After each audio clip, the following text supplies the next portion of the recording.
This is Doug McIntyre. I'm one of the editors of Climate Crisis 247, and David Calloway, who's the other editor, is with me today. We're going to talk about something that's becoming a very large controversy that really didn't exist a year ago, and that's the energy use of particularly artificial intelligence and also Bitcoin. And there's now sort of already a fight between the Department of Energy and the Bitcoin miners over how much they have to disclose the amount of energy they use. So, Dave, what's happening here?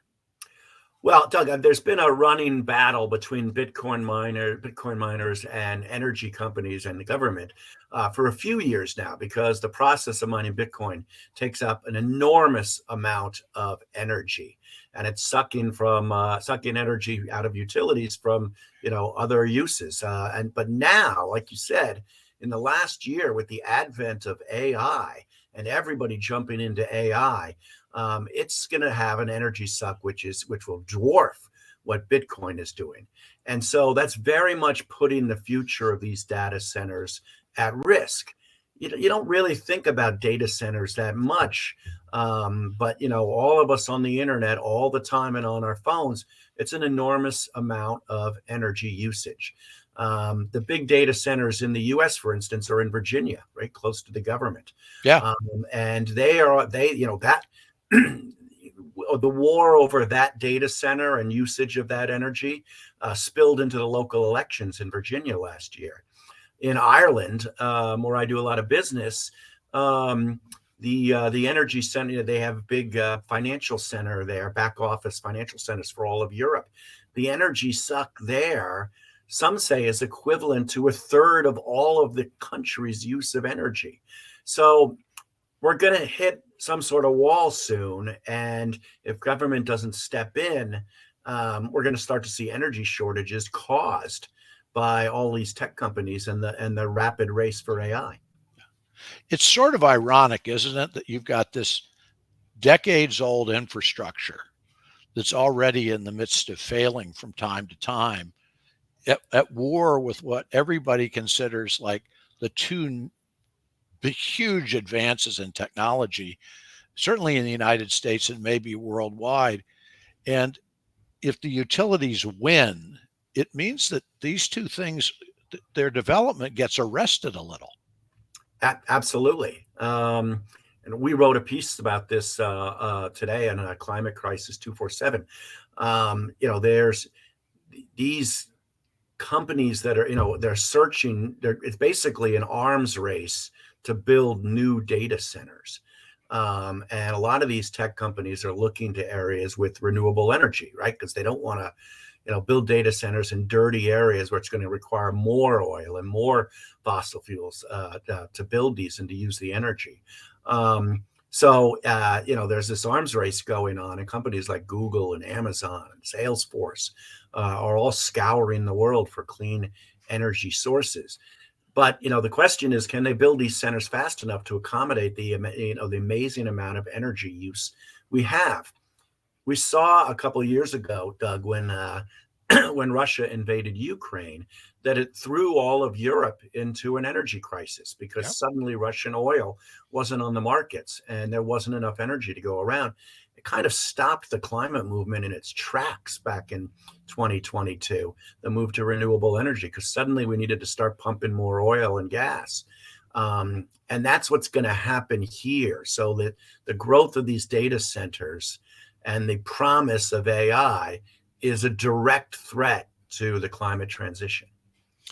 There's also this domino effect. You've got the global climate crisis. It causes a drought. The drought causes Lake Mead to fall. Lake Mead falls, the Hoover Dam is less efficient. The Hoover Dam is less efficient, there's less electricity. Now the drive to get that electricity, it isn't just the agriculture people in the cities. It's now these it's harder to create electricity, but there's more and more people who want to use it. That's exactly true. And not only is it going to create an electricity shortage, or already starting to, it creates a water issue too. Like you said, the water bodies are shrinking. and these data centers need water for cooling. So there's a huge demand for water, and you're already seeing some local governments, nix proposed data centers in certain areas and countries because they don't want to have they need the water. So we're going to hit a brick wall, and government's going to be right in the middle of it, like you said earlier. Well, it becomes a political football, doesn't it? I've got Absolutely. hundreds of thousands of people in my district or whatever it is, and am I going to be the one who goes to them and say, I'm going to vote for new technologies getting all the energy they need, and my constituents are going to say, well, we're going to have rolling brownouts, and so this becomes an election issue, doesn't it? I think at some point it does. I'm not sure in this coming election in the U.S. that it's going to crowd out some of the other stuff, but like I said, it was an issue in Virginia in local elections, and I think certainly in local elections it's going to be important because, as I said, these tech companies, they're not just going to be able to use the existing data centers they have. They need new ones, and they're looking for places to put them. And those places are going to have to be approved by various local governments. So it's fascinating. Someone I interviewed from Salesforce earlier this week, one of their heads of reducing emissions, said that they're looking for all these clean energy areas for the new data centers.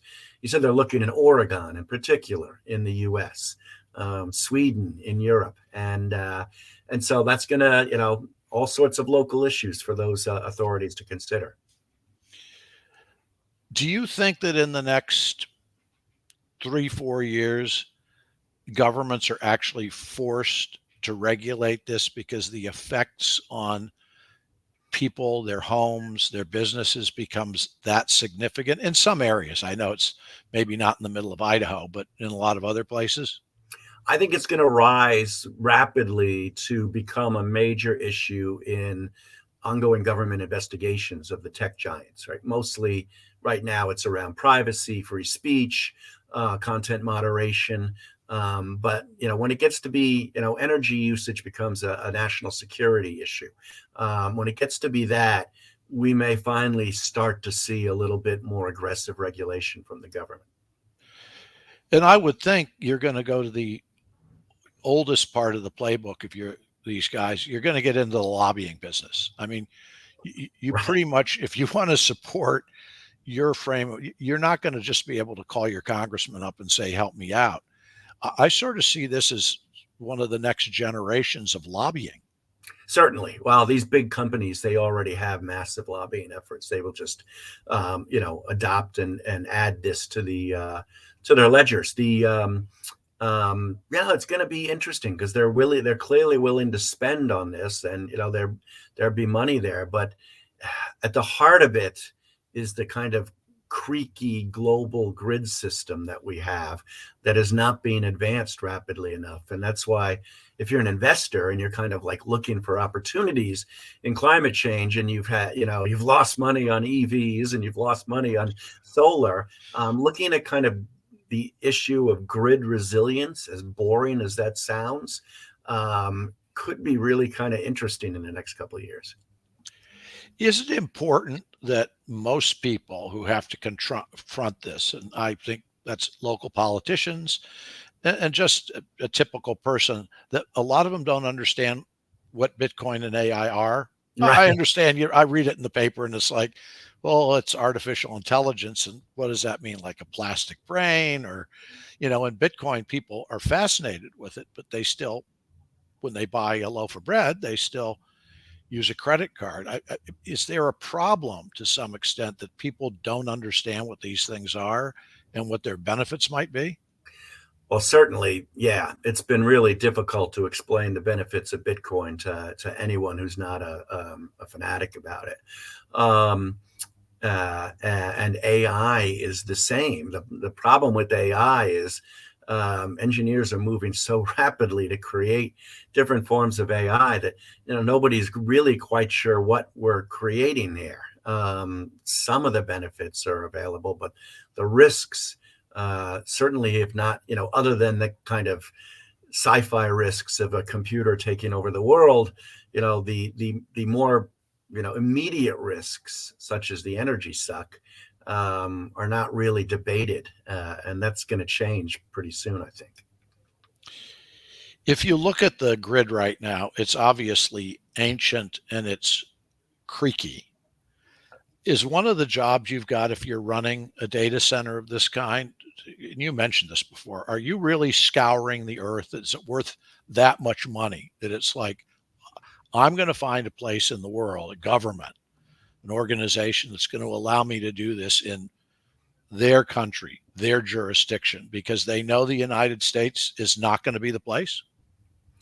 I don't know that they know the United States is not the place. Like I said earlier, it's more they're looking more for areas, geographic locations that specialize in clean energy, because they can build them up more rapidly, and with less emissions, right? And so places like I mentioned, Oregon, like Canada, where there's a lot of hydropower, are going to become popular. Places that have already made a large transition to solar and wind energy are going to become popular. Places, and that includes red states in the U.S. like Texas, which is surprisingly the largest wind energy state in the country, bigger than California, and rapidly climbing in solar. So that's where these guys are going to look, I think, rather than just try to find regulatory arbitrage. But that's certainly going to become a factor, I think, as the energy supply dwindles. So we have two of the most increases. Yeah, we have two of the most advanced technologies really in the world right now, relying to a large extent on one of the oldest technologies right. in the United States right now, which is this, you drive down your street and you've got a wood electrical pole that's been there for 70 years. So it's good to see you again. We're going to be talking about this a lot more. I think we can count on it. And Absolutely. I look forward to it. take it easy. All right.